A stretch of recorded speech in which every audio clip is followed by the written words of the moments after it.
Three Grots in a Vox is intended for a mature audience. This means there will be crude language and discussions of adult themes, especially if we're talking about tactical marines or Gabriel's Seth. Viewer discretion is not only advised but encouraged. All opinions are our own and often given for humorous purposes.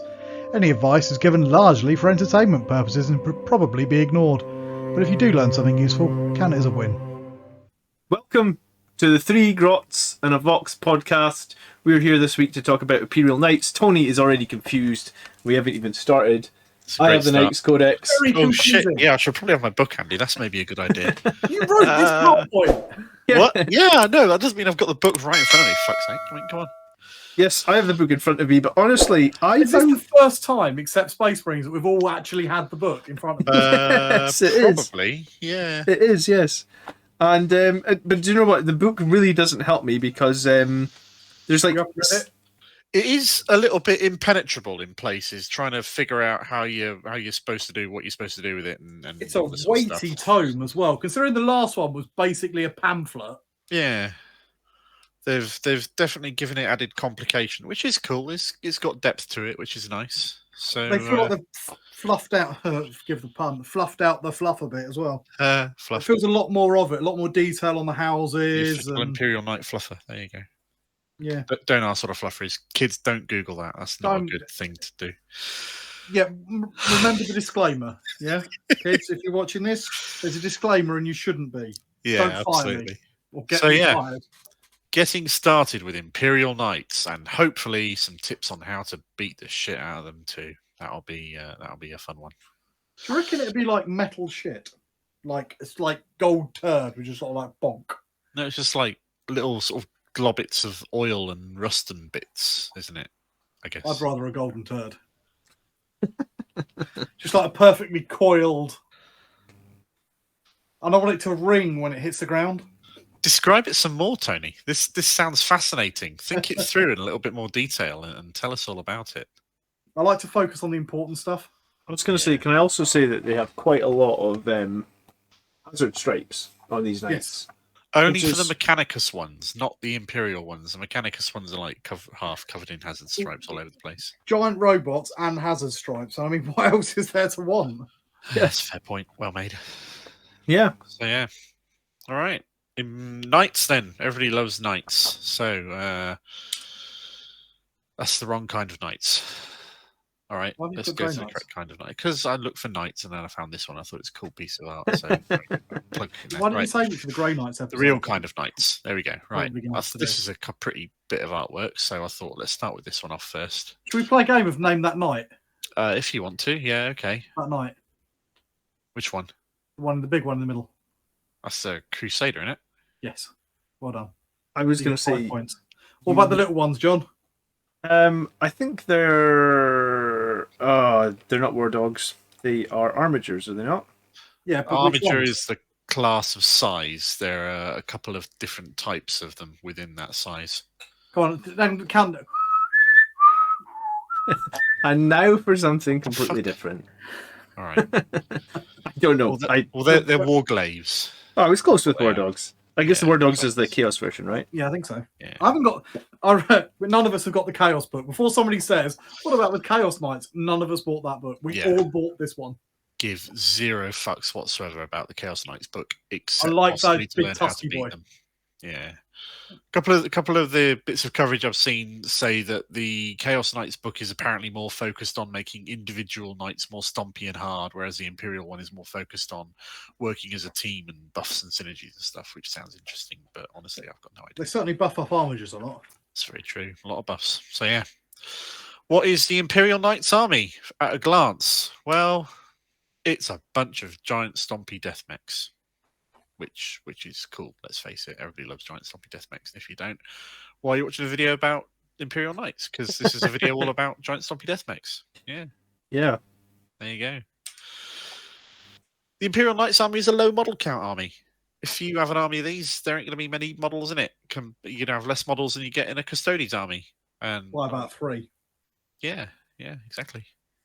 So if you don't want to paint hordes and fucking mountains of miniatures and stuff to get an army ready and going, then Imperial Knights could be the army for you. Oh yeah. They got a lot of themes of honor and chivalry and stuff going on.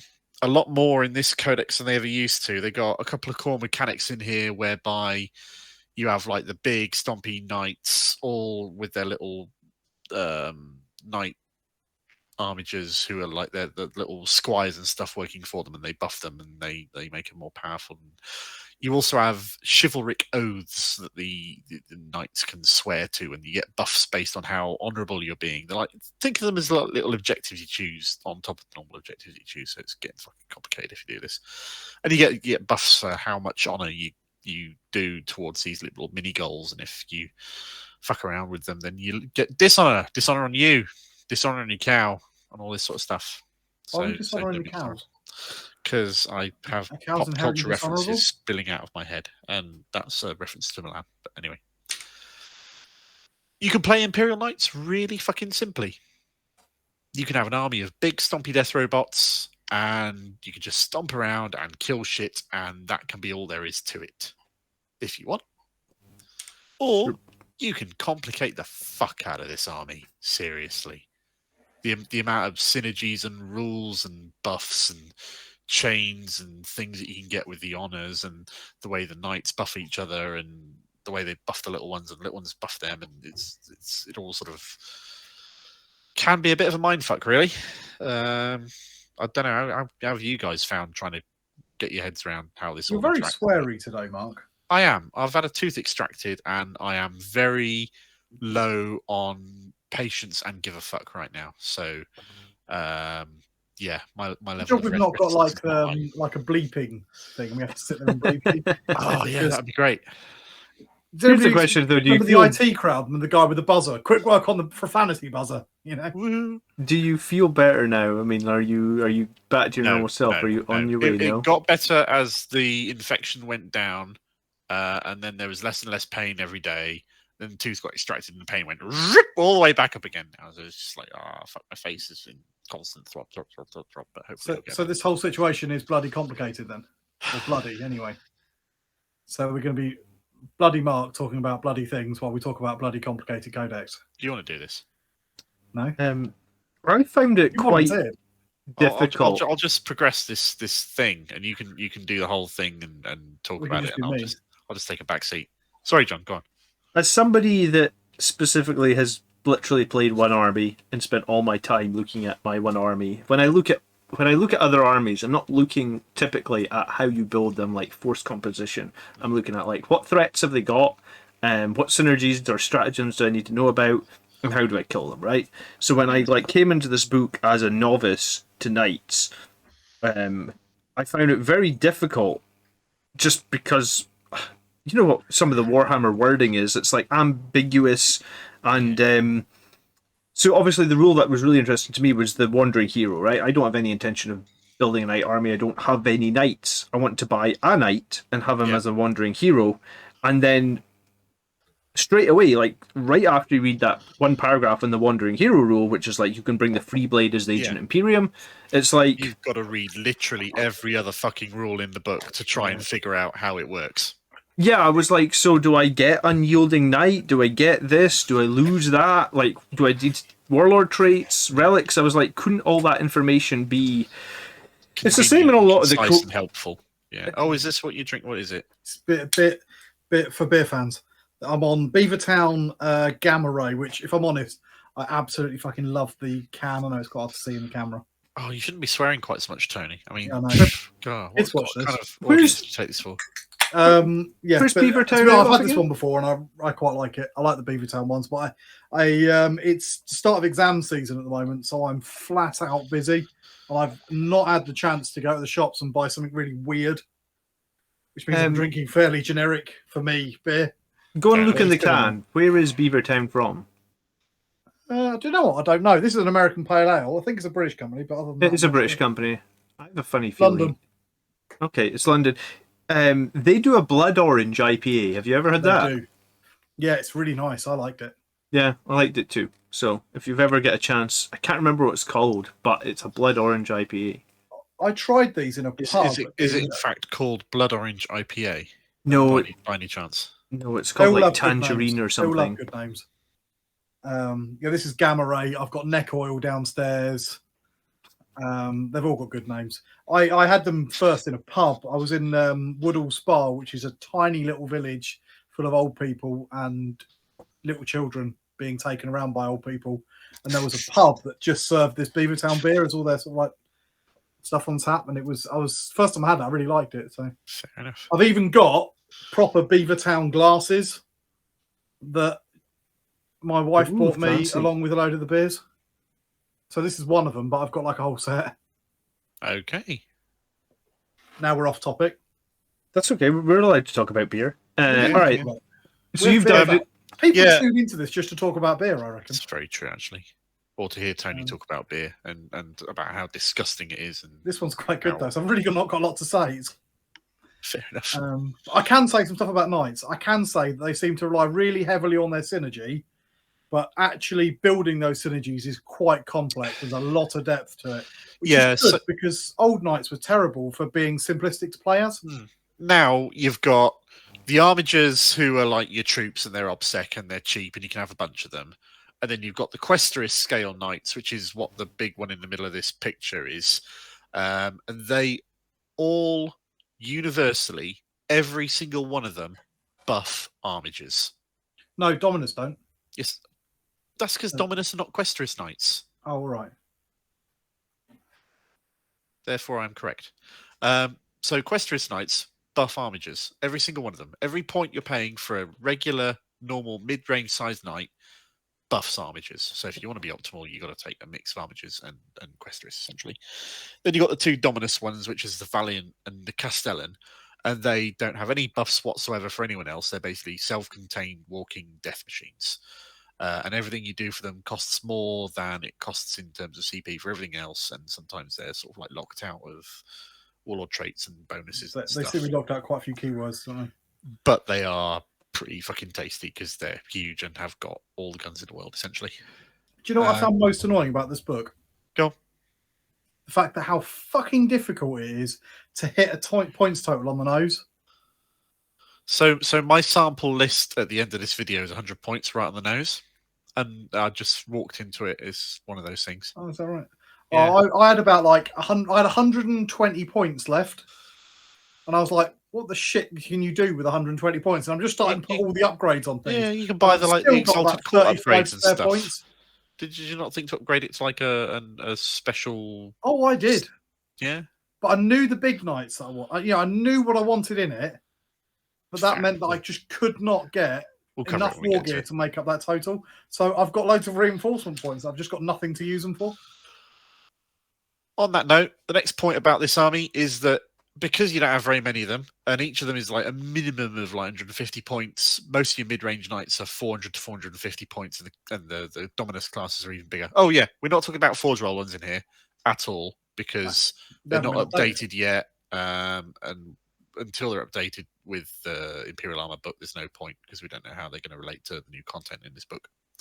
But each one of them is a massive, strong killing machine, which is what's going to happen when you've only got like 10 of them compared to an army of 20 or 30. However, if you lose any single one of them, then that's going to be a big blow to your army. It just follows. It's logical death. It's logical sense in it. Isn't it wicked? Yeah, pretty much. I didn't actually check. Do they have a stratagem that lets you operate in full profile? Yes. Yeah, and how many CP does that cost? Depends on what you're casting on. Some. Bench. It might have a variable cost. Okay. There's like three classes of stratagems. There's stratagems that work on all knights. There's stratagems that work on knights that are on the Imperial side of the Imperium, and then there's stratagems at knights that work on the Mechanicus side of the Imperium of Man. Because every knight always is like an Imperial Knight or a Mechanicus Knight. You have to choose one of the two. You can't get away from it one way or the other. Even if you're playing a free blade, you've got to choose one of those two because it then dictates what stratagems you can have access to. You mean Quester and Mechanicus? Questa Allegiance. You have Questa Mechanicus and Questa Imperialis, and you get a buff for it, unless you're a Freeblade, in which case you don't get the buff, but you still owe the allegiance. Are we going to talk about the difference? I wasn't specifically planning on covering it, but It's a fairly quick one, isn't it? at a glance, Questor Mechanicus affiliated knights and abilities in general are a touch more defensive, and Questor Imperialis knights and abilities in general are a touch more offensive, particularly in terms of melee. That's your broad sweeping difference between the two. And then you have like your individual chapters and houses. There's 5 Mechanicus ones and 5 Imperial ones, and then you can have free blades, which are I can pick and choose. Which are a bit of both, aren't they? Really? Yeah, they're their own thing. They're like the independent knights who go, screw this allegiance shit. I'm going to do my own thing. Rah, look at me. I'm going to go and fight with these blood angels. Well, you've got the kind of overall rules as well, haven't you? So, like, all Questa Imperialis knights get the bonuses to. They got some martial tradition. Oh, was that making your own? +1 to advance and charge. Yeah. Unless they're a free blade. If they're a free blade, you don't get that. Yeah, and then you've got the Mechanicus one, which is gain a couple of wounds back each turn. Yeah, you heal a wound and you start 2 wounds higher in general, depending on what kind of knight you are. 1 or 2. Which is not bad. Yeah, it's pretty good. And the final thing about the Imperial Knights army is that it's all about giant, stompy death mechs. And if you don't like giant stompy death robots, what the fuck are you doing here? The 1 or 2 giant stompy death robots. The couple of extra wounds, I think, is going to be interesting because the amount of times you leave a knight with 1 or 2 wounds, right, or you just take them down. So in some ways, that's going to I think flip things a little bit. I don't know if we're going to cover it, but the kind of general consensus is the Mechanicus ones are slightly more competitive than the Questoris ones, but I don't think there's much in it. I prefer the Questoris ones. It depends. It's all about flavour at this point. You pick your knight's army. In broad strokes, they each do the same as the other. It's just a little bit of ability tweak here and there that the changes that you get from being Mechanicus flavoured or Imperial flavoured, so that it's really down to personal preference and whether any particular stratagems or abilities or relics and whatnot appeal to you from one side or the other. It's totally up to your choice. I'm going to be back in just 1 sec, guys. Sorry. All right. Okay. We could talk Well, about said that. I don't know if we're Star Wars out, again. or if we're just going to we're just vamping for 5 minutes, or Yeah, I can't hear any screams in the background. Yeah, he's doing his murdering in the quiet now. Okay, fair enough. Doop-a-doop-a-doo. Soundproofing. Oh, do you reckon he's soundproof from his kids by now? I would, but that's because I don't like kids. Yeah, it's possible. Unlikely, I feel, but possible. I wonder if he's actually opened that big box of Star Wars models he bought the other week, or if they're No, still of just course like... not. They're going to sit next to that giant box of other Star Wars models that he already owns and has never got out of the box or painted or played with. unopened for the next few weeks and months and things. Yes. Fair enough. How's your Thunderhawk coming? I've done all the gap filling now and I've primed it, but that's about as far as I've got. Okay. Are you keeping the plastic, the see-through plastic transparent, or are you going to paint that? No, I'll keep it. I like it transparent, but I'll probably tint it.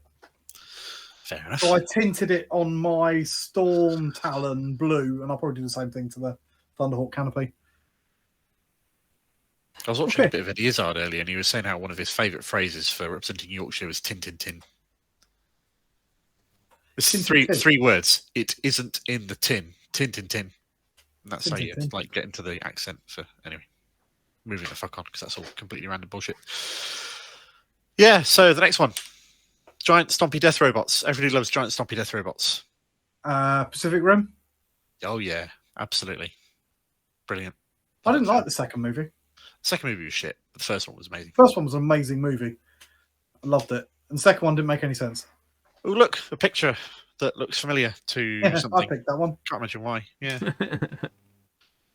So, as I did with the Eldar one when we went through it, I tried to get 8 pieces of filth, but after finding the first 6, I just was so disgusted at the piece of filth that I found, particularly the last 2, that I kind of like gave up there and stopped and moved on with my life. And so if you're facing knights, these are some of the things that some of them will frequently cross your way, some of them will hopefully infrequently cross your way. And the first one are the armigers, because they move 12 inches and they're obsec, and each of them counts as 5 models for those claiming an objective. You can't get away from them. Yeah, slower than they used to be, aren't they? Sorry? They used to be in the previous book 14. I think everything's dropped a couple of inches of movement, apart from the Knight Gallant, which is interesting. Don't know. Can't remember, to be honest. They used to be 14, which always struck me as a little bit weird. How do you feel about armigers against, let's say, dreadnoughts? Just different. Yeah, just a different flavour of same sort of thing, really. I mean, obviously they're faster, which is the main key point. Faster and obsec, which is the main key point of difference. In some ways, they're a little tougher, but in others, they're not so tough because, of course, they don't have the Eternal. Although they can get -1 damage as a matter of... If they're under the effects of a bondsman buff from one of the bigger knights, they do, by default, gain -1 damage reduction anyway. So they can be pretty tasty. I think they're also very flexible. You either have shooty ones, or you have shooty and stabby ones, and that's it. That's the flexibility you get. What's your favourite flavour of little baby knight? Is that an open question? Yeah. I think I like the Warglaive just because I really dig models that get the option on the melee now. It seems like every new codex gets that like strike or sweep attack. Oh, so it's like the big fewer blows or the more plentiful little blows. Yeah, I just think that adds so much versatility to various models or armies, and in this case with your little knights, it's like you can have 8 attacks at -3/1 damage, which potentially kills 8 1 wound guys, or you can have 4 attacks at -4/3 damage, which potentially kills characters or other vehicles. I think they're brilliant. I love the strike and sweep. There's a lot of it kicking around. Plus, I suppose when you've got so few models, you kind of got to It gives have a bit of versatility as well. They've got a decent gun on those the Warglaives as well. Yeah. Well, you talk about the melter one or those autocannons. Well, both. They're both pretty tasty, to be fair. The Warglaives have got the melter gun. Yeah, I have to admit, I prefer the Warglaive to the Helverin. In general, I prefer the Warglaive to the Helverin. If I had to pick one, it would be the Warglaive, but I'd rather have one of both, if that makes sense. Yeah, I mean, at least their autocannons are pretty decent autocannon, right? Where it's like -2/3 damage. It's better than any other autocannon we really see, I think. So it does make them quite a bit more expensive. And they are a reasonable amount less versatile, so I'm not the biggest fan of them. So something I've been thinking about is when you face an army of these and you're looking about what to do, would you want to focus on and take out the armigers who are in theory smaller, worth less points, easier to kill, and buffed up to all hell and back by the bigger knights? Or do you rather focus on a big knight, take out the source of their buffs, and then focus on mopping up the little ones? I suppose the answer probably depends on the context and what's going on at the time. I think it depends on the mission, depends on the army list. Usually, I think I see the bigger knights as the bigger threat. By default, they are, and they will strengthen the little ones by their very presence with the bondsman abilities. And there's that preceptor knight who is basically a chaplain, and all of his abilities buff armigers as well. Yeah. And when you upgrade your character knights to be like the king knight or the bodyguard knight or the warden knight or whatever the hell else, they get 2 specials out of that, and one of them makes the knight itself stronger, and the other one makes the way it buffs the little knights stronger. So there's a whole raft of ways in which you can strengthen them. I mean, they'll be easier to kill if you take out the source of the buffs beforehand. Yeah, potentially.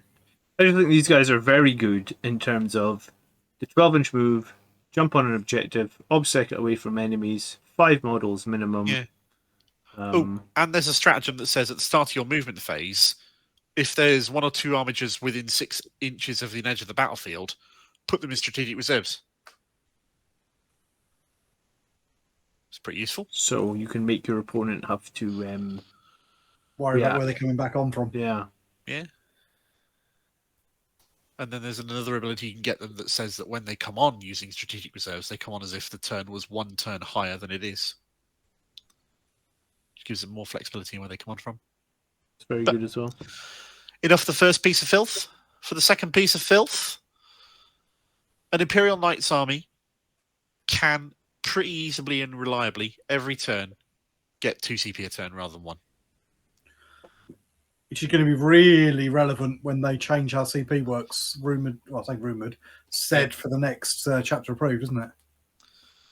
There's So also do a that? trait they can get that says they get a CP on a 5-up at the start of every turn, which rules as written, I think, stacks with this, but I'm pretty sure Seems to.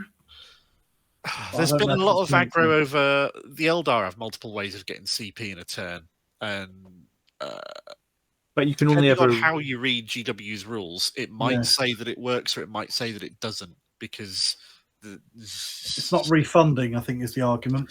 it's whether or not You can only get refund back one, isn't it? in conjunction with a stratagem being used. Yeah, if it's not related to a stratagem being used, in theory that might not be limited. But there's a bit in the summary that seems to imply that it would be limited. It's just, I think we had this argument before and came to the conclusion that just you can, once you've gained a CP that battle round, or that turn rather, sorry, not battle round, that's you. You can, so a maximum of 5 you can get extra Exactly. from. So in this case, that would increase that to 10 over the course of the game, which would be pretty tasty. Yeah. And how do they do that? Just a warlord trait? No, so one of the special chivalric oaths that you can pick as its base ability for being reasonably honourable says you get an extra CP a 10. Okay. You get to pick 2 of these 4 oaths, and one of them says get an extra CP a 10, unless you're shit at your game. Yeah, it's quite hard to fall into Dishonored. It's And really there's a lot of ways of getting more honor points. Yeah. If you spec into being high on your honor, then you could potentially get to those high level powers if you Really wanted quick. to. They're not quite as good as the mid sort of honored ones. The valorous ones or virtuous ones are nice, but for the effort it takes to get there, is it worth it? Probably Maybe. not. However, for one of the pieces of filth, it is, and we'll see that in a second. The Castellan is one of the 2 Dominus class knights, and it has a big volcano gun. And as you can see there, that gun's pretty tasty. Yeah, I saw that. That gun's ridiculous. So that's an average of 11 damage a shot, assuming that you don't save it at -5, and maximum 14 damage. I mean, realistically, this gun can do 42 wounds a turn with a little bit of hot rolling. Yeah, in general, it'll be hitting on 3s. You might have a CP reroll. It is on a 600 plus point model. You're not Yeah, wrong. but So I don't feel quite so bad about that gun being. Yeah, we're not talking about railgun levels of bullshittery because it's on a 130 point model here. Yeah, it's true. Which takes us to the other Dominus class knight, which has another gun, which isn't 80 inches, but it's still pretty tasty in its own way. The harpoon has a range of 18, can potentially do 13 points of damage, but 10 plus 3 mortal wounds. Yeah. Nobody's going to take this seriously. But that one time that you harpoon something hilarious, like someone flies past with a flyer or something, you harpoon it out of the sky. Yeah. That's going to be worth all those times that you never hit anything useful with it or whatever. There is a stratagem that the Mechanicus aligned knights can get, which costs 1 CP on an Armiger, 2 on a Questoris, or 4 on a Dominus class. And that says when you roll a 6 to wound on an attack, you stop there and you just do the amount of damage that that weapon would do as mortal wounds. Yeah. So if you use that on a Castellan with Volcano Lance, if you hit 3 times and you rolled 6 to wound 3 times, then that'd be a big chunk of mortal wounds. I mean, you're probably not going to roll 3 6s, but no. It's unlikely to come up. Yeah, and it's 4 kind of CP. like you put it on something that's got a lot of shots and that's the Mechanicus only strat. Yeah. There is an Imperialis sort of analog to that, and that comes out of a relic. That relic says whenever you roll a 6 to wound, unmodified 6 to wound in melee, stop the attack sequence there and just do the base weapons damage and mortal wounds right there. which is fairly tasty. Especially when you consider when you get to virtuous level of one of those 3 oaths, you can automatically substitute a 6 for your wound roll. It lets you do that once a turn. So I'm attacking you 5 times with a Knight Gallant. I'm a House Terran Gallant, so that's 6 attacks. I've upgraded myself with the Knight Seneschal Warlord trait for 7 attacks. One of those 7 attacks, I can guarantee rolling a 6 to wound by being virtuous. So that's minimum 8 wounds with a Thunder Fist, or Power Fist, or whatever the hell they're called. And gives me another 6 attacks left.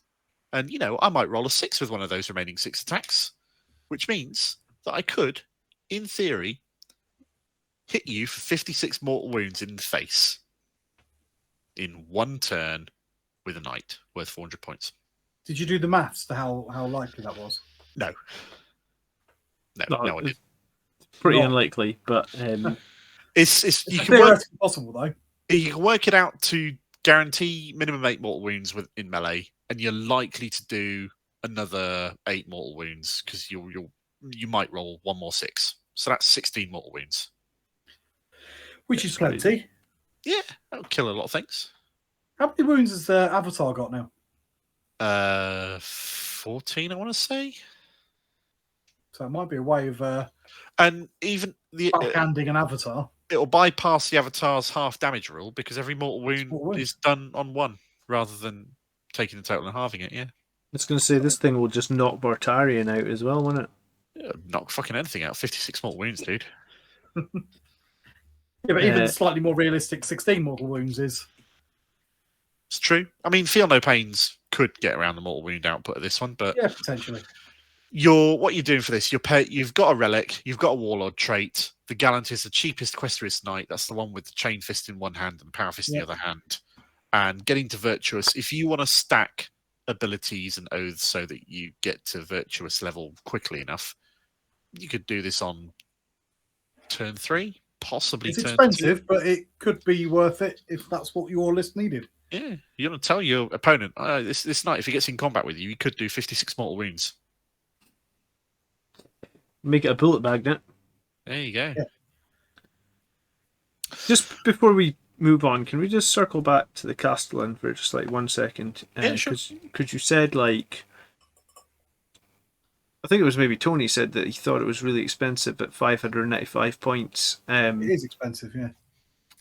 But I mean, when you compare it to an Astraeus or Fellblade for Marines, essentially, all of the crazy 4-draw stuff is mega overcosted. That's kind of its thing. When you look at it compared to Codex stuff, it is really expensive.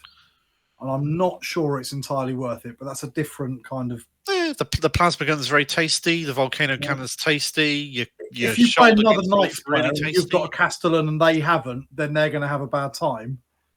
But if you play against another army, a heavy D3 strength 16 AP -5 D6 +8 gun is great, but it's a little bit overkill.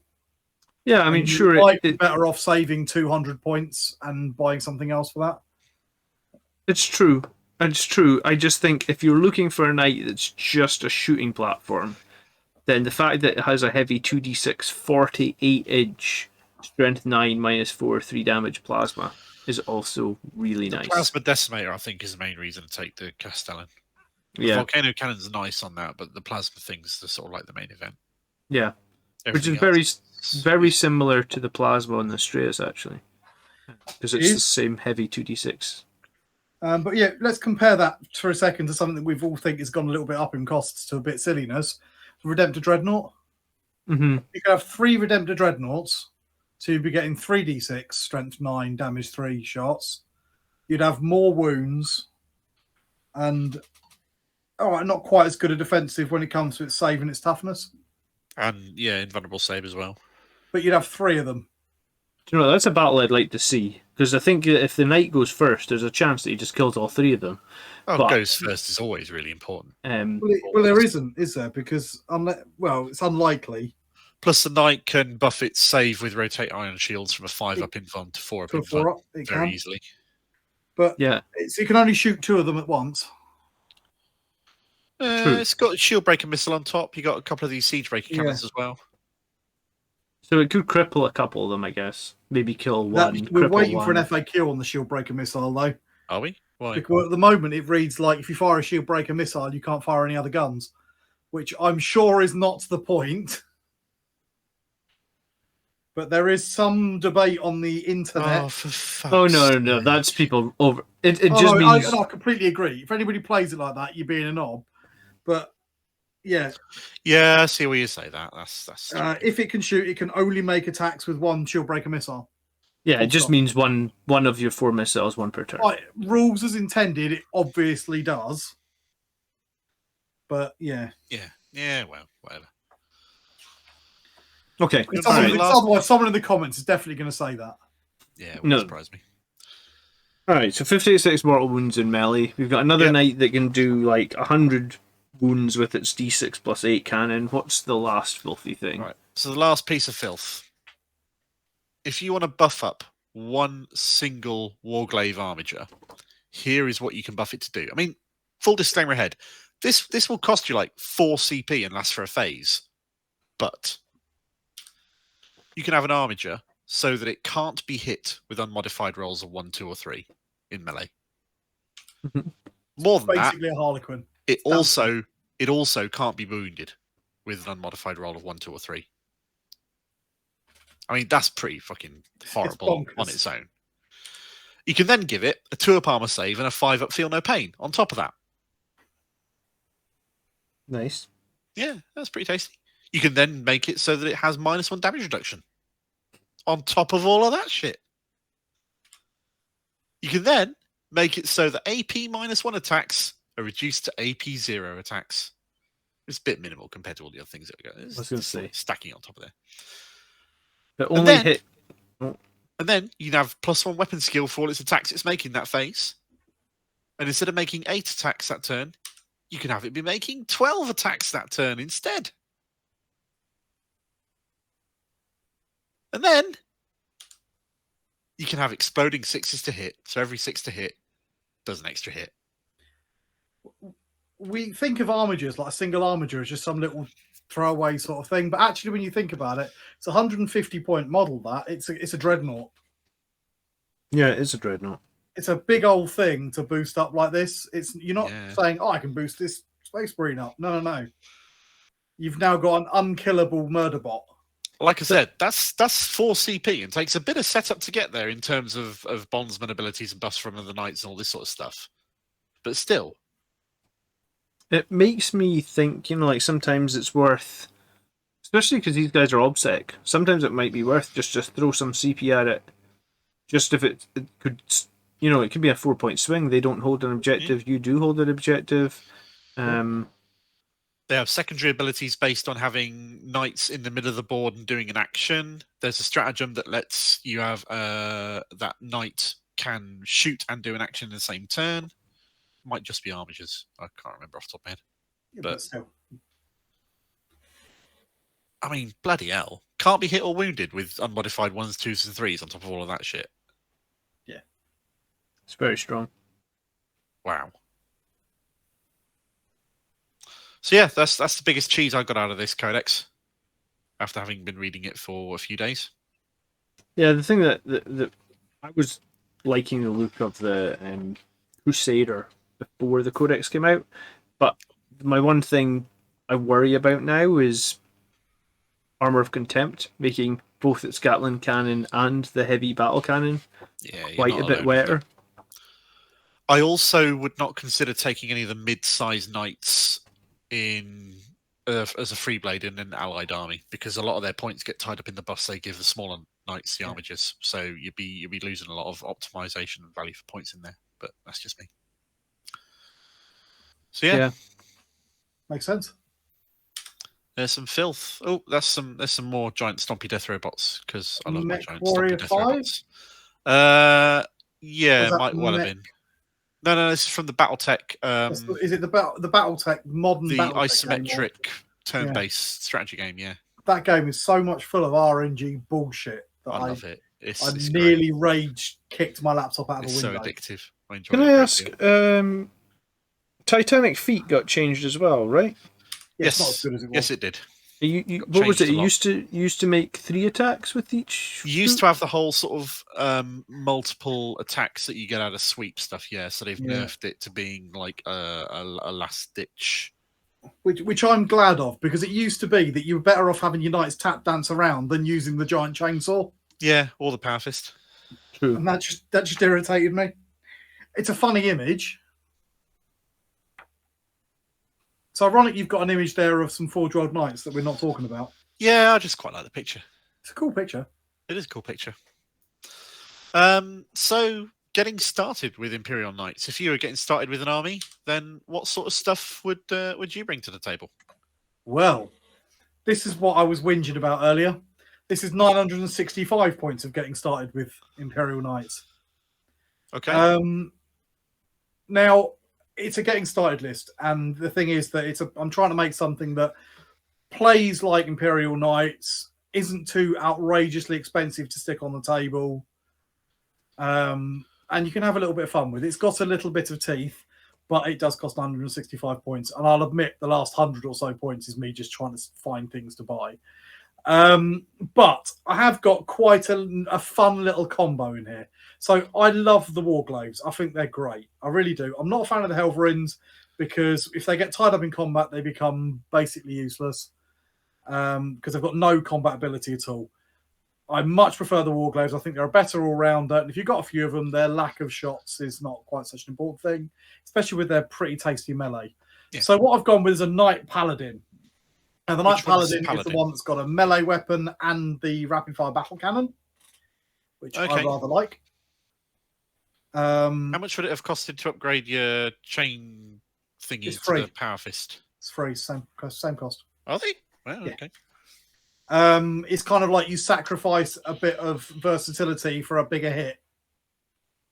Oh, it is, yeah, fair. And I prefer the chain sword. I like that versatility, and the bigger hit, I don't. The chain sword with its strike hits hard enough. Yeah, that's fair. But this does have a bit of a problem in that it will struggle against hordes, so the anti-horde chainsaw is going to be a little bit more useful. But this is where I'm quite pleased with it. So I've gone with Iron Bulwark as my trait. That means I don't have to rotate Iron Shields. I've always got a 4-up. Yeah, I like that. That's not bad. But where this gets interesting is the combination of Sanctuary and the High Monarch. So let me just... Which one's Sanctuary? What does that do? So, Sanctuary, if I can find it. Questoris class or Armiger class model only. The bearer has a 4-up invul save against melee attacks. Oh, that one. Yep. Definitely a good choice. So you got 3-up armor, 4-up invul against all attacks, essentially. Exactly. Yep. Which I quite liked. Yeah, on a toughness 8, 24 wound platform, that's going to be a bugger to chew through. Yep.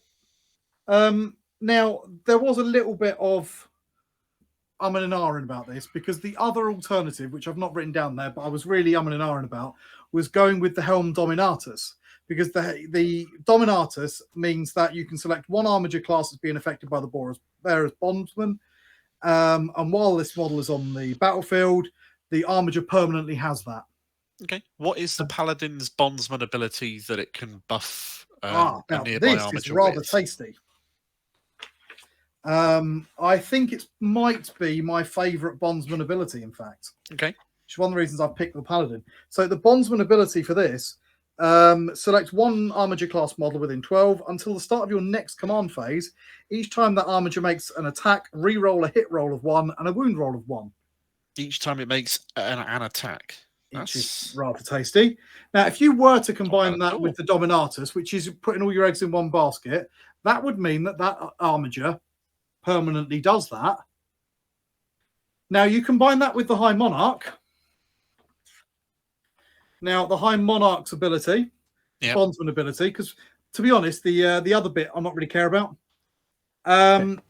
because that's gaining an honor point on a 5-up. All right, whatever. But its bondsman ability. Each time this model uses its bondsman ability, it applies to every friendly Armiger within 6. So that would mean that on turn 1, everybody within 6 would gain its bondsman ability, and because of the relic, would permanently have that.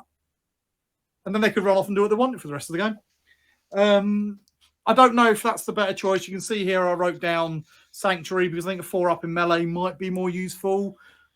I'm not sure. It's a bit of a one-trick pony, but it is quite funny to say my bondsman now works permanently on all of my armigers. The Helm Dominatus. Does seem pretty good, actually. So the bondsman ability affects you until the end of the battle or until you get a pick affected by another bondsman ability. I can't see any reason that they wouldn't all combo together. Yeah. No. Very nice. I mean, the way to get rid of it is to kill the big knight. Yeah, you kill the big knight and it goes away. That's why I think probably Sanctuary is your better choice, given it 4-up in melee and a 4-up against shooting. I don't know. You make. I suppose the armigers will be really, really deadly for that first turn or two while it goes on. How many armigers? Is that 3 armigers? 3 Warglaive. There's 3 armigers in here. It looks a bit weird, and that's just because of the way I've got a unit of 2 and 1 on its own. Okay. You could run them around on their own. Probably you would run them around on their own. Well, you have to run around on their own. They split into their own separate units. So it doesn't make any difference. There's just 3 armiger Warglaives and your Knight Paladin, which I've put every upgrade on because I had spare points. But that High Monarch, meaning you can make all 3 of your armigers do that, is very nice anyway. So I'm not sure that making them do it automatically for the entire game is that important. But it is something that you could consider doing if you weren't too worried about your. I mean, when you take it up to 2,000 points, you're going to be running a balance of 1 or 2 armigers per Questoris knight, so you can maintain the balance of buffs to make the most of the armigers that you've got and the buffs being given out by the bigger knights. It's important to note that if you give an armiger somebody else's buff, it negates the one that it had before. Yeah, which is so this works if you've only got the one thing given them buff, so they've only ever got that buff to come. But if you want it to be able to chop and change, then this combo wouldn't work nearly as well. But it is something you can do, and it is quite funny to do so. And I didn't put the price on here, but you're looking at £205 GW prices, which is pretty cheap for getting started 1,000 points. Yeah, when we've been looking at them. Yeah. Can I ask a couple of questions? You may. I can't promise I'll answer. I think the strategy with the High Monarch and giving out that is improving your armigers permanently. I think is going to be much better in a larger game. Like, I don't think it's important or as important in the smaller game. So I guess that's not a question. That's just an opinion. But my question was, why House Hawkshroud? Now I looked over the different houses, and now I like Hawkshroud, and the reason I like Hawkshroud is their ability to basically count as double the number of wounds that you've actually got, means that you've got to knock him down to about, I want to say 7 wounds. Yeah, before they degrade. It's a very tasty defensive and profile. in a small game like this, they've got they'll dedicate a lot of fire before they make any dent in his damage output at all. Yeah, and I was going to say, so how many wounds for the armigers? They would need to be down on 12 wounds. So they would need to go down to 3 wounds before they wouldn't be in top profile. Yeah. So even on 4 wounds left out of 12, they're still in top profile as well. You've really got to more or less kill it before you're not on top profile, and I really like that buff. It's a simple buff, and there's complicated and all sorts of benefits and things, but I just think that that's a good all-round survivability buff for a kind of all-comers list. Yeah. And you've got that, especially when you've got the whole, while a armiger is under the effects of a bondsman ability, it also gets -1 damage reduction at the same time. All of that stacking together is absolutely tasty. So can I? You are a bit short on things. You have got a load of spare points. Sorry, John? I literally couldn't spend them. I think it's not a bad start for 1,000 points. I like all that. My question was, do you think that Sanctuary, which was giving you the 4-up Invan in melee, do you think that's better than the Relic Angel's Grace you can have from Hawkshroud? Which is bottom of page 70. Each time the bearer loses a wound, it's just a 5-up shrug. Plus. I don't know on the honest answer. I like the 4-up Invan in melee. Because I feel that these knights have got a particular weakness against getting hit in melee And it grants 5 at feel no pain to armatures within 6 inches as well. That's Yeah. Yeah. That's suppose why. it I can does see that limit being you to really having to- nice on like a backfield holding. If you put Society, because there's another one of the Exalted Court upgrades that makes a really good defensive. I'm going to stand in my half of the board and shoot anything that tries to cross it. If you combine that with some Helverins and some and just a big old shooty knight, then that's a nice, tasty combo. But this guy is going to be getting right up into melee a lot. Yeah, and it limits the armigers to having to stay constantly near him as well to be able to make the use of that. But And basically you've got that's such buff. small. You've only got 3 of them. You can't afford them to stay near him the whole game. No. I do also love the fact that they can get a 12-inch heroic intervention, which is kind of batshit Yeah, that's crazy. quite But do what? Sorry. I said, yeah, that is quite fun. I like that. Yeah, I mean you have to roll a d6, so it's you can basically attempt to heroically intervene within 12, and you can heroically intervene d6 plus 6. So realistically, it's basically like on a 3+, you can make a 9-inch charge in the enemy's turn, basically.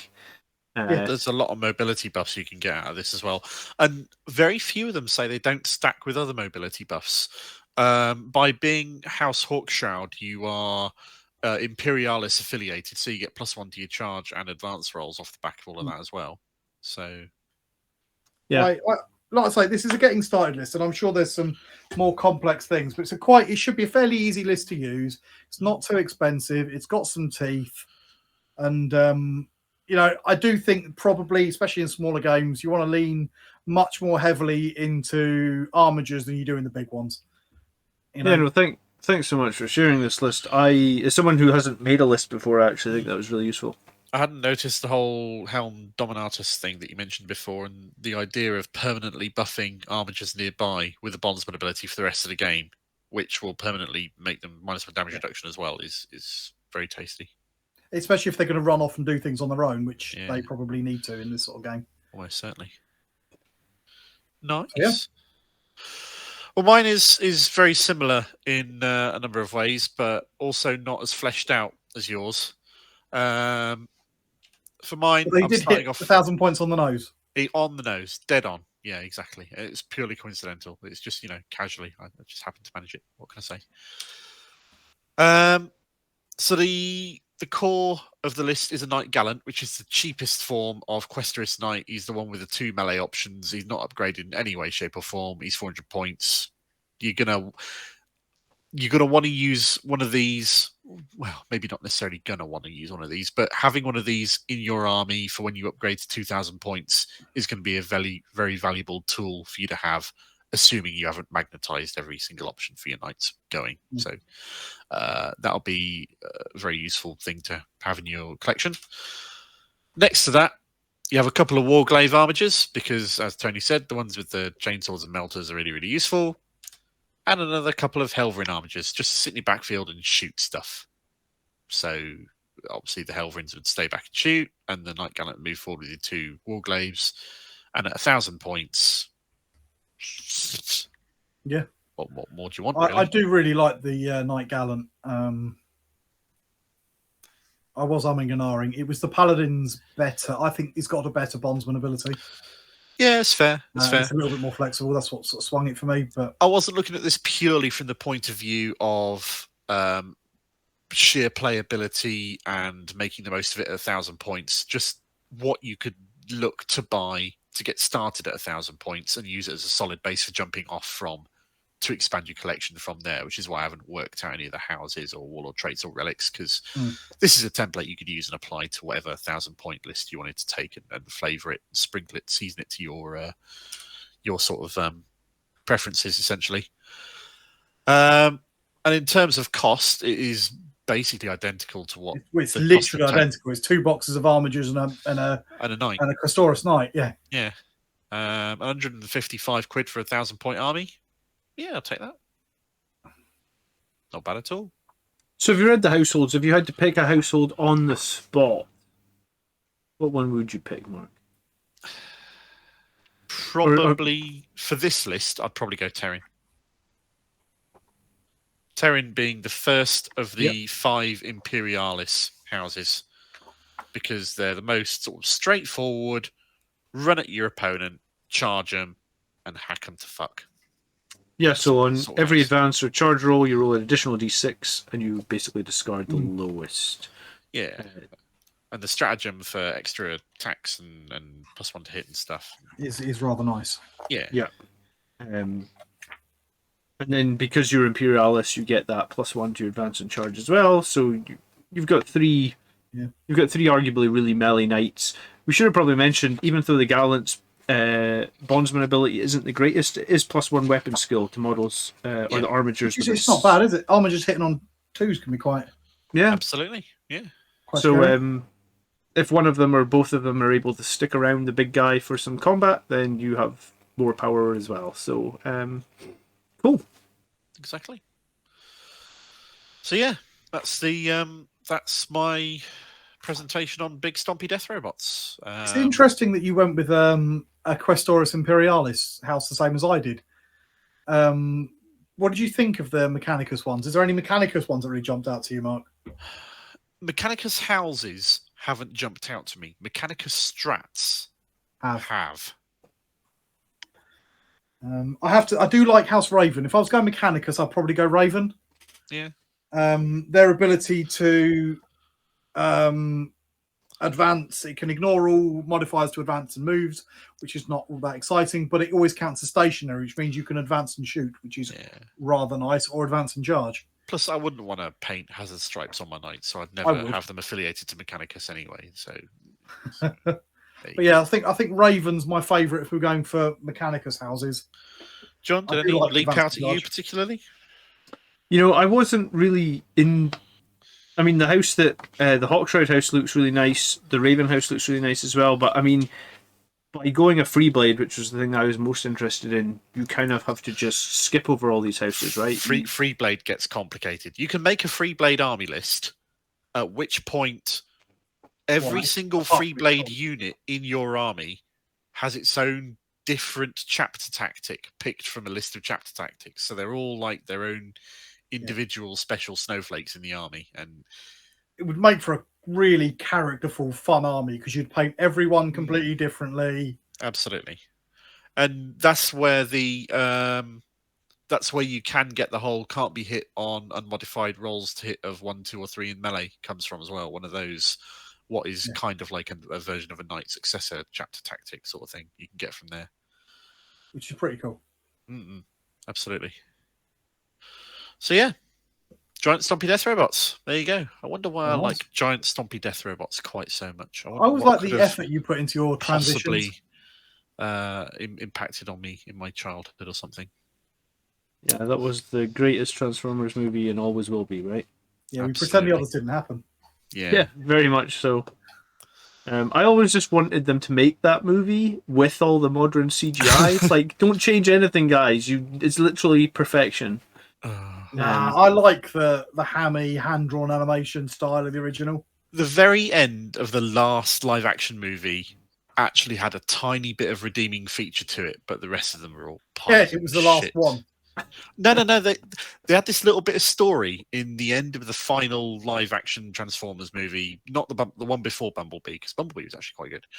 And that was where they said, "Oh yeah, Earth is actually Unicron." Okay. And I thought, you what? How's that? What happens when he wakes up and like human race all just like fall off into space and die or something? Anyway, but yeah. So yeah, giant stompy death robots. Sure. There we go. That's it. I'm done. No, it was good. Nice to. I was going to say. Do you guys back to glory? Oh well, yeah, obviously. After I changed it back to gory last time. Yeah. So before we go into Pile of Glory, how do you guys feel about this new codex? You happy with it? I mean, you guys both play knights, right? Yeah. Yeah, I've got no. I mean, I like it. It's trying to get the most out of it is going to be complicated as hell, because if you want to make the most out of all the benefits you get and all the points you're paying for every single unit, you're going to want to make sure that you've got a Questoris for every armature, or enough Questoris to buff your armatures to make use of the bondsman abilities and all this sort of stuff. And working all that out makes my head hurt a little bit, but it's also going to be interesting figuring out all of those synergies and making sure that they do work. I think the synergies are really nice, actually, because I think that you may see less of just like 3 giant stomping robots and that's it, right? Yeah, I'll tell you what really it struck me with encourages it. a balance. It felt to me like a really balanced codex. So it is a lot of codex creep. I mean, we say, some people are like, oh, there's no codex creep, but there is codex creep, except I don't think this one has. It's significantly more powerful than the old one, but the old one was really weak. This just feels like a nice, balanced codex. It's got a lot of flaws to it. Knights are very vulnerable in melee, with the exception of, like I said, we've got one relic and a few other The odd bits. buff or two you can give them. They're not. They're quite. Their defensive profile is quite low when you consider the number of wounds exactly. You do still have a strat which you can use once per battle to auto explode a knight as well. Yeah, but it's once per battle now. Yeah. Still a nice chunk of mortal wounds though. It's funny when you do it, but you can't do like the classic. I'm just going to run all my knights and blow them all up.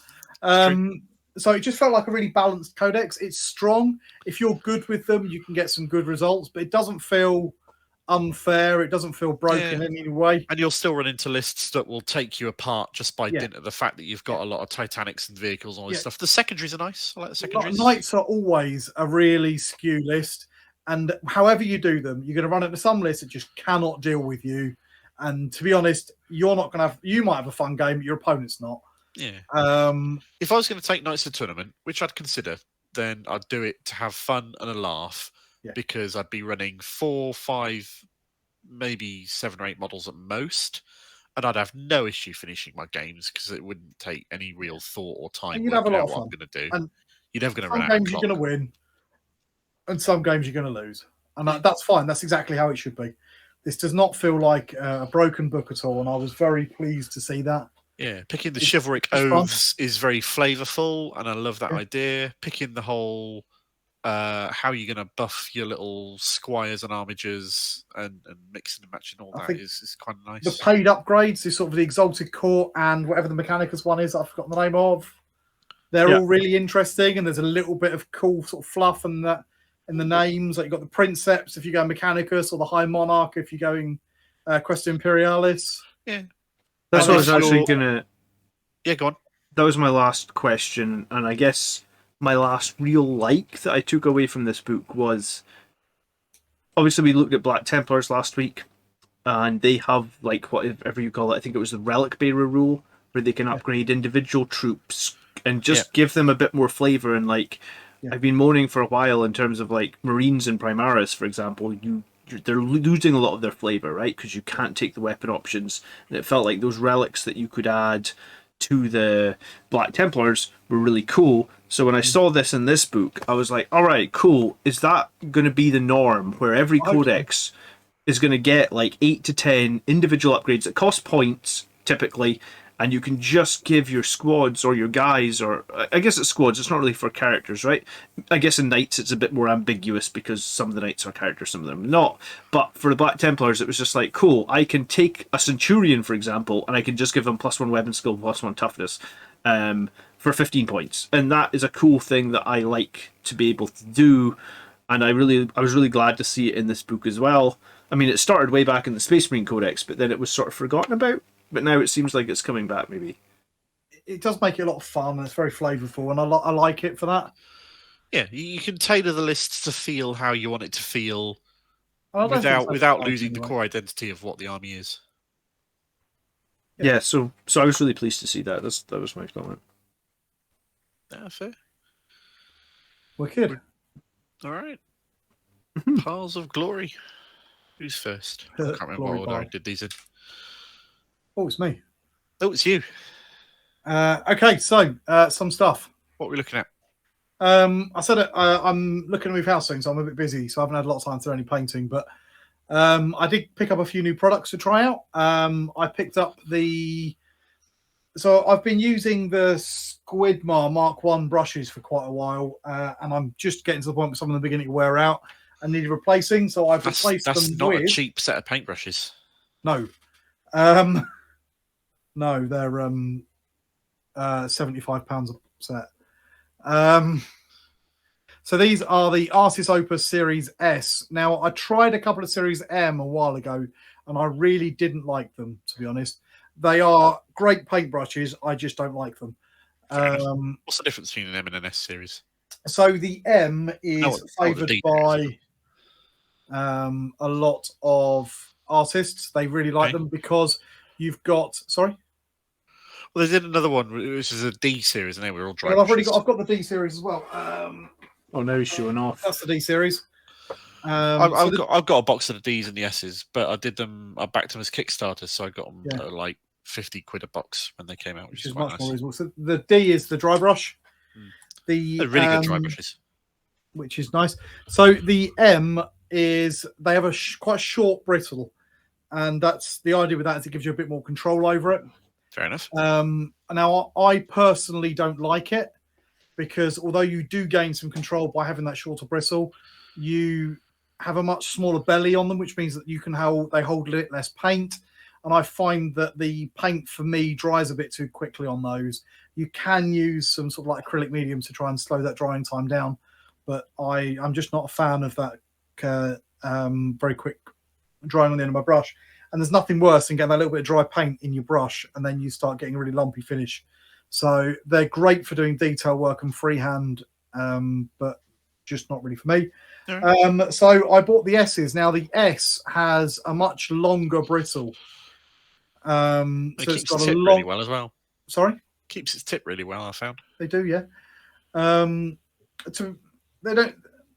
I haven't had them long enough to sort of see over the long period of time, but they seem quite decent for that. But so the S has got a much longer bristle. It's a softer bristle, which means it's got a lot more flexibility in it, and it's got quite a big belly on each one. And that's the sort of style I like. I like to load up my brush with a decent amount of paint in it and paint for a long time. I find that when I've got a softer brush, I can get a smoother transitions for blending, things like that.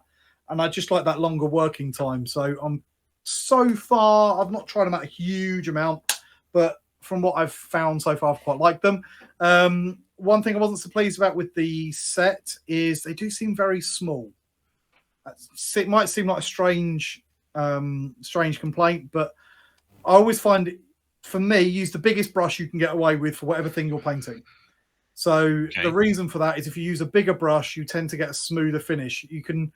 You've find some people that think I'm going to use a 00 fine detail brush for every part of this model, and they're scratching away for like 4 hours, and you end up with you can quite easily texture it, which might be what you want, but not necessarily.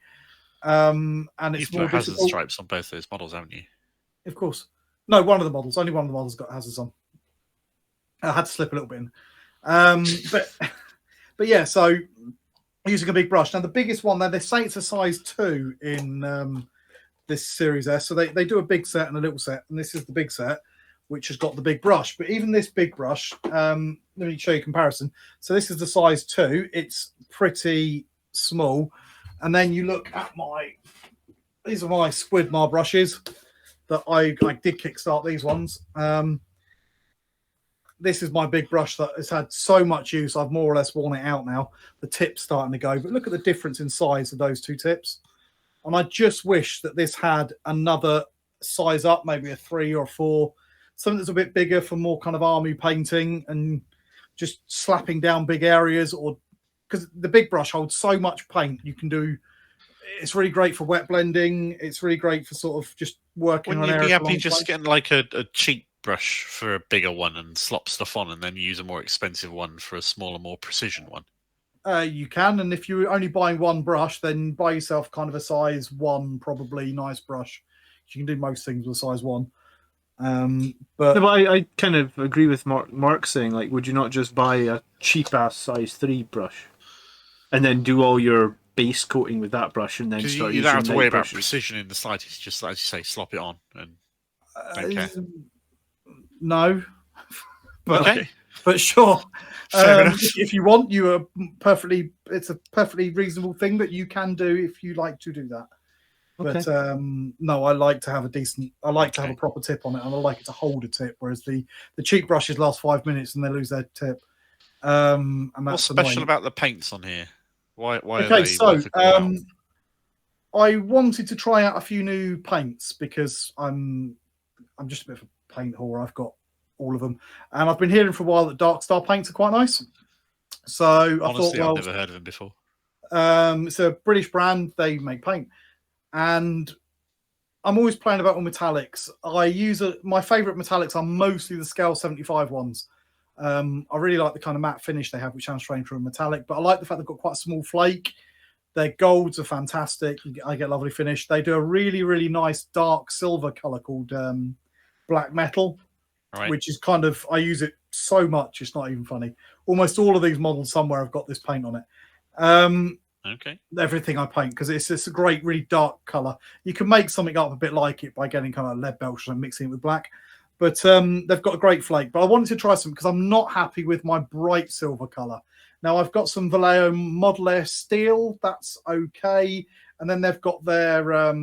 they do a line of metal paints that have... They're sort of alcohol-based, and they're really nice. They're a bit of a faff to work with. Then you've got the Green Stuff World Pure Pigment line. They're great, but you've got to mix them up. And if you only want to use a little bit, it's a bit annoying. So I tried out these Dark Star paints. Now, they're an interesting paint. They're very sparkly. The flake in them is very, very strong. They've got a real... How can they be very sparkly and a bit more matte at the same time? That doesn't make sense. Well, it's to do with the medium compared to the pigment. All right. So, but this is... They're very, very runny. They're very liquid. It does mean you don't need to thin them, but if I'm doing stuff on models with a brush, I like a thick one, and then I'll work it down to the thinness I need, rather than if it's already thin, you can't do that. It's just is what it is. These are probably great. I did have a little play. You can bosh them straight for an airbrush. There were a couple of things I didn't like. I didn't like the thickness. Their coverage was shit. Their pigment, the metallic flake in them is very, very, very strong, and it does make for a lovely sparkly finish. But I think the trade-off for that is the fairly shoddy coverage, and the flake is so big you can definitely feel it on your brush. If they're really not designed for brush painting at all, they say they are, but then they're not really. So they're not the most pleasant painter. They don't flow very nice. They're not very creamy. So they'll go in the drawer, and I'll probably use them through the airbrush, but they're not going to stay with my my brush painting ones. I'd buy GW paint and use it, and you've gone into so much far more detail than I would ever consider going into with my paints here with this. Oh, I love paint. And there's nothing more. Whenever I order bits, so I bought brushes because I needed brushes. They are consumable. They do wear out. I look after my brushes. I've got some that are very old now, but these ones are beginning to wear out. But anyway, and I like to just look at the lists of stuff. This is off element. Remember, use the Blood Angels commander code. And I like to chuck in a brand I've not tried before. I think, I've never used those before, and I'll chuck in a couple of pots of paint, and I'll see how they do. We need to have you make your own little painting video, because I do believe there are a lot of people that, whenever we do a stream on like Saturday night when we're painting together, you guys go so deep into the paint, and I'm like, Mark, I'm just sat there going like, well, I'm using this GW stuff and think it's okay. It's fine. GW stuff gets a really bad rep, and really they've got two bad paints, and it's the black and the white, and everything else is all right. Yeah, I've got loads of contrast. Brilliant. It's so useful. Not necessarily for what it's supposed to be used for, but it's a fantastic paint line. But anyway, we'll have to do a paint episode one day. So the other product that I've bought are these. Now they're all exploding over YouTube, and I bought the first one I bought was that verdigris one, and I hadn't got a clue what it was. I hadn't seen them on YouTube yet, and it just sounded like a fun product. Now these are really verdigris is that sort of like greeny, mossy, rusty, weird look you get around. They're interesting. Now these are water-based paint that you can use to make rust effects, moss effects, and verdigris effects. And the way you use it is you warm up the model, you warm up the paint, and you sort of paint it on there, and it sort of develops over time very naturally. And it looks really realistic. But what's nice about it is because it's water-based, sorry, it's water soluble. You warm up the model? Yes. With what, a hairdryer or something? Yeah. Or just sitting next to the radiator? Hairdryer works best. So most people, you got your hairdryer out when you're painting anyway, and you just warm it up a little bit, and you slop this on the areas you want to do. But where it's great is although it's water-based and it's water-soluble, which means that although you can't do anything over the top, which isn't a problem if you want to do the weathering steps earlier on, it means you can really smoothly feather out the edges and get a a really natural looking finish. So the models at the bottom there, I've used quite heavily the moss and the rust effect paints on the terrain to make it look really worn and that. And the finish is really quite good. They take a bit of playing with because they're not like normal acrylic paints or anything you'd used before, but they're pretty good. And since I bought these, they're popping up all over YouTube. The Artist Opus people have been making videos on them. I've seen Cult Painter talking about them. £3 or £4 a pot or something? They're a little bit more than that, about £8 a pot. But okay. They're expensive, but they are very good. So I really like these. I really recommend these. The verdigris one of the three is pretty specialist. The moss one looks quite good, but you do need to put a bit of texture down. Otherwise, it just looks a bit of a weird green stain. The rust one, if you're going to buy one of the three, the rust is fantastic to make that kind of really rusty effects. And it's a lot quicker than using pigments and pissing about with stuff like that. Fair enough. Definitely so they're really good for paint, I suppose, rather than someone who's just looking to get this stuff done on the table. Yeah, this is amazing for that because you just slop, walk away, come back, and it looks amazing like you've been painting for 30 years and you've won a Golden Demon. All right. So yeah, they're great. So and then I painted a couple of models. There's only 2 models there, but there's 2 sides to one of them.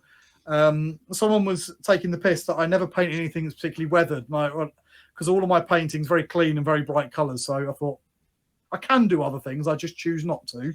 So I tried to get out of my usual comfort zone and do something a bit different with this. So it's still a speed paint. I only allowed myself a couple of hours for each model, but I painted up a couple of the assassins that were sitting on my desk not being finished. So Eddie the Eversaw and that Caluxus one I clearly chose the wrong face on because I really don't like that one. But and I did put hazard stripes on it because you're Tony. Because I'm Tony. And still living in the 90s with your hazard stripes. Yeah. So that's what I was been up to. Fair enough. Awesome. I don't know if you meant to send me 2 of the same or if these are 2 slightly different pictures, John. I think it maybe went through twice. So we got my Dreadnought in double. Okay. I'm really struggling from a competitive point of where I bring heavy support now, because I think that Redemptors have honestly been pushed out of the realms of competitiveness when they went up like another 10 points. They put them up because they put them up once and then they put them up a second time, and they already had 2 major weaknesses in my view, in that they have no invulnerable save, so you kind of have to take something that gives them an invulnerable save or they're very weak, and their plasma cannon is D6 shots, which is completely unreliable in tournament play. So because I've been struggling, I felt like I am going to go... Is your camera overheating again or something? Yeah, no, camera's just been a bit silly. I'm still here. Okay. I felt like we're going to try a Volcon, a single one, up at the new 170 points. Okay. I played against Tau, and of course Andrew lucked out and did 12 mortal wounds to it in a single turn or some bullshit. But I do feel like Drukhari Raiders are a problem that my list really doesn't deal with, and Volcons are pretty good against Drukhari Raiders, and I guess against shield drones as well, my list really doesn't deal with. So in the shooting phase anyway. So again, mortal wounds and the quest for the right fire support has been an ongoing quest for you, hasn't it? Yeah, so that's where I'm at. I have not... These are, unfortunately, 3D painted arms. 3D printed arms, because I never managed... They're always out of stock. Shush, stop it. Stop talking. Stop immediately. It's an official Dreadnought. It's an official Dreadnought. Yeah. I don't even think they're selling it. It's an official Dreadnought. Though, it's just some mildly unofficial arms because you couldn't get hold of the real ones, wasn't it? Well, it doesn't matter. It's somebody else's sculpted work. You made them. They printed them. So, I'm going to finish it. I think probably going to finish it this week, and then I'm still not convinced that it's the right choice for my list, but I'm struggling. So didn't you do a video the other day saying that actually the double Volkite Dreadnought is the wrong choice? It's so difficult. I mean, Grav Devastators look like they're actually quite an interesting choice, but they're rubbish for all the same reasons we put them down when we did all those tier lists a year or so ago. They can do a lot of damage, but they die to a fart. They're so squishy. My They're still issue quite with them expensive for that. remains delivery method, to be honest. Yeah, you can't deliver them without them all getting a minus. Because that was something I'm going to pick a hole in your video, John, because you made a big deal out of heavy melter rifle eradicators being having a problem with the fact they will take a -1 if you move them. But at no point did you mention that all of the Devastators do as well. True. I mean, the Devastators have got slightly more range. The other thing that I suppose is probably important to say is the reason we looked at the Grav Devastators is because a Blood Angels player won a tournament with the Grav Devastators, right? Yeah. And typically when people win tournaments with certain units that I've said like, hey, that's a shit unit, or we've said collectively on one of our episodes, that's a shit unit, we don't like it. Yeah. And then someone goes and wins a tournament, it's like, someone in the comments sections be like, well, you guys said that There always is. When this that video unit came out, the number of sucks. comments that we got about, but you said they were shit, and it's like, yeah, and I still do say they were shit. Yeah, having a shit unit doesn't make you a worse general. You might, if you're really good and you're playing against people who aren't as good as you, then you can afford something that might not be a top pick in your list. So anyway, half the game is knowing what your army can do, and the other half is knowing what your enemy's army can do. All of the things in the codex have a place, apart from Reavers. That means that if you've got a specific need for them, then you've got something you can take. Just don't posh it in there thinking it's a good unit on its own right. Yeah, so, well, I mean, it's criminal to not finish this guy. He just needs one gun finished off, basically. So I'm going to finish it, and then, I don't know, I've got an RTT in, basically a month. So I need to figure out a list. I'm struggling. You've got plenty of stuff you painted by now, I suppose. It's just you decide you need new stuff you haven't got ready. Yeah. I think you should take the Falchion. It might be not enough. Do you know what? I'm tempted now you've said it, actually. Yeah, you know what you're doing with it. You know what you're doing with it. It's now even better than it ever was. It is better than it ever was, yeah. It's pretty scary. Unfortunately, it doesn't have a D6 plus 8 volcano cannon like the new Knights have, but yeah. But it does have flat 6 damage, which is pretty nice. No, okay, cool. So my last couple of weeks have been taken up with having massive amounts of tooth pain, going to another Warhammer 40,000 live roleplay event, and acquiring some warp spiders and getting started on painting them to... Are they metal ones? Yes, they are. Lovely. I love a metal model. Because GW have been sold out for the fine cast ones for fucking ages. And I'd rather have the metal ones anyway. The metal ones not wreck your brushes? I found some cheapish ones that some guy was offloading on eBay, bought them, paint stripped them, put them all together again. Yeah, happy with them. So they're busy drying from being undercoated, and yeah, that's where I am at the moment. I love how your commissar is wearing 1990s shades. Thank you. That's the best thing about this picture. Appreciate it. You could be in the Matrix with those. So that long cassock was absolutely inspired by the Matrix Equilibrium style long coats. Just in obviously that's a film that doesn't get enough love. Equilibrium. Such a cool film. Yeah, I haven't seen it in so long actually. Yeah, great movie. Cool. With its gun carters and other stuff. Yep. Yeah. That's me. How is the overall progress on the Elder Army coming? I think I now own everything to field the 2,000 point army that I've written for it. I need to build a couple more of the things that I've bought, get them sprayed and ready, and then it's fieldable without proxying everything. But yeah, it's about there, which is nice. Cool. See how that goes. Got a mate is looking to run 1,000 point 40k day where he do 3 or 4 games over a weekend. That's and I'm ignoring whether I take the 1,000 point knight army that I wrote earlier in here just to annoy people, or actually do some Eldor or Blood Angels or something. I don't know. We'll see how it goes. If I was going to do that and I just want to be a right dick about it, I'd do 1,000 points of knights and I'd just bring 2 big Questoris knights or whatever, and So just say, fucking deal with it. The last time we did this, I brought 2 different lists, and one of them was to play against my mates, and one of them was to play against that one mate who is always a dick and brings a dick list, and just swap it out. depending on whether or not I wanted to or not. It's That went broken as you can make it. Pretty much, yeah. So yeah, I think that might be it. Are we on time for a change?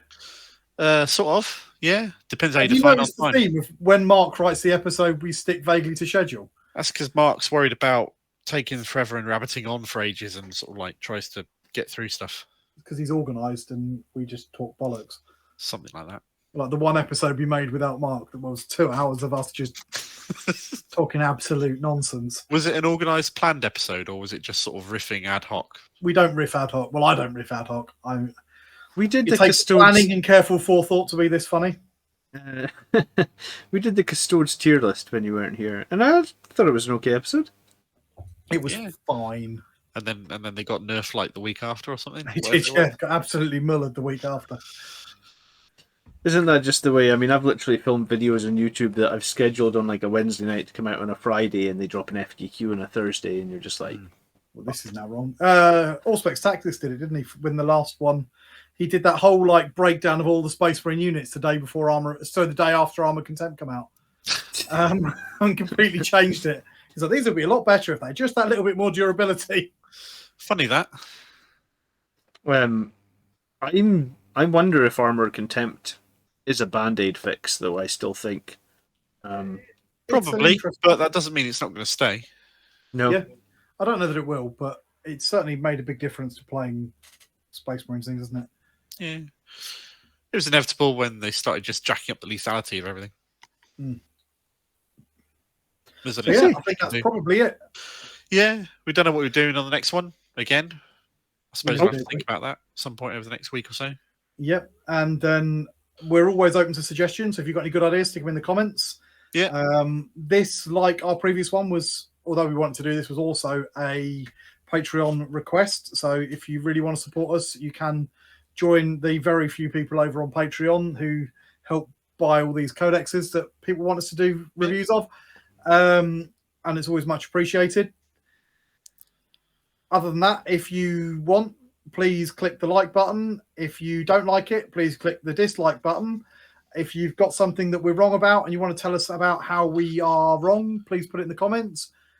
Like, subscribe, ring the little bell icon, tell your All friends, that stuff. tell your mum. Don't tell my students. Have you had any further incidents of students coming up to you saying that they've watched your stuff and you're a potty mouth or anything like that? One or two. Yeah. Luckily, the little ones haven't found it. Because it's going to be some little 11-year-old that finds it and is like, Mummy, Mummy, Mummy, Sir said a swear. And I'll On get the something internet. else. Like, we were watching the video and you said, and I'm not going to say that, but you Yeah. know where I'm going with it. Did you watch the start of the video where we also said blah? Yeah. Yeah. You all right, John? You've been fairly sort of Mr. reticent. Irving called someone to see you next Tuesday on stream. Uh, I appreciate Imperial Knights isn't really your thing, but what do you think? My last question was actually about Canis Rex. Oh yeah, go on. Do you guys like him, or yeah, he's or just a better Knight Preceptor. No, I don't like him. I wouldn't field him and why is that?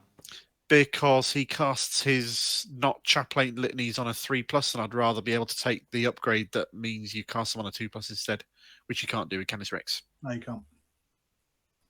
I thought it was interesting that he jumps out when the knight's dead, and the Yeah, model doesn't That's kind count of cool. as being the model doesn't count as being defeated until you kill his little like. Little guy as well. But I let's don't face know it, how if you kill a impactful knight, it is you in can this probably game. kill him. Yeah. I don't know how impactful it is in current edition, but in older editions it was really vital because you'd be like, hee hee hee, and then you run off and hide behind a building. I mean, you can still do that, right? You can still do Yeah, that, but if it's you not want to. quite as important as it once was. He's got a good gun as well, surprisingly, for some just dude. Yeah.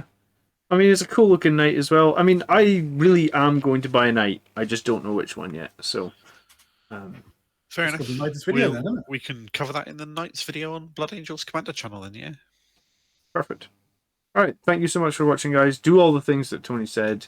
Yeah. And we will catch you in the next episode for sure. Indeed. Bye bye, everybody. Ta-ta! Bye Right. bye.